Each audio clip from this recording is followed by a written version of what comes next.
Hello, I'm Keith Kendrick. I'm magazine's editor of BBC Good Food, and I'm here with Dr. Chintal Patel to talk about three things you need to know around using spices in children's food. Dr. Patel is a London GP and a mum to two boys. She writes about easy, everyday family food on her blog, Dr. Chintal's Kitchen. We're here today to talk about spices. So, Chintal, briefly, what do we mean by spices? I think that's a great question, Keith. Thank you for having me on. For me, spices means flavour. So I think people wrongly associate spice sometimes with heat or chili, and I'm talking about flavour. So all the flavour from kind of those seeds and barks and roots from all sorts of plants that add flavour to our cooking. And being from an Indian household, spices are the centre of most of our meals. It's very cultural to kind of incorporate them in children's food from very early on. So that's what I'd like to talk about.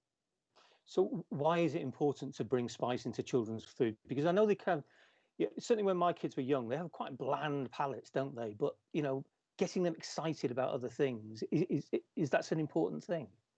Yeah, well, you say they have bland palates, but actually, a lot of their palate is formed by what we give them and what we Oh, introduce them to.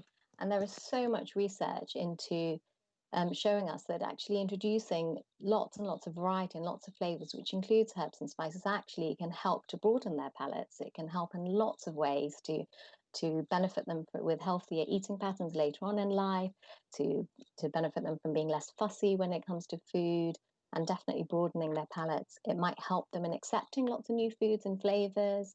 Certainly, as a working mum, for me, I'm very much in mind cooking once for our whole family. So I don't really have time to make separate meals for my children and myself. We very much eat everything, very similar foods all together. And I love eating out. We love traveling as a family, and it makes it a lot easier if they're open to trying lots of new things and new flavors. And there's lots of health benefits as well of adding spices and variety to our foods. yeah, I was going to ask you about the health benefits. Yeah, I guess everybody knows about the properties of things like turmeric and cumin and pepper and chili. Could you just tell us a little bit about the health benefits? Yeah, I mean, lots of spices, are known to have benefits of having antioxidant properties, anti-cancer properties, anti-inflammatory. There's lots of research going into how we can actually use those properties in the future to benefit us. And I think people sometimes worry about exposing their children to these things, to spices as well. But they've actually probably been exposed to them already through amniotic fluid in utero, and even through breast milk postpartum. So it's perfectly safe to do so, and it's considered absolutely safe to do so from 6 months onwards from during weaning. So spices are a good thing. Do you have any recipe ideas, short ones that our viewers could take away and try on their own kids? Yeah, absolutely. I think when it comes to involving kids, I'm a big advocate of getting kids in the kitchen and making it fun. And I think that's probably my top tip.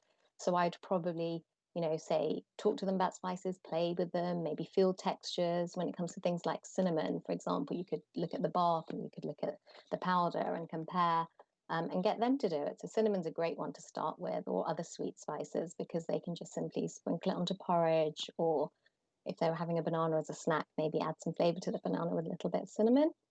I would say, if I had to give some other top tips, to start very gentle, maybe try one spice at a time, start with very small amounts for exposure and then build that up.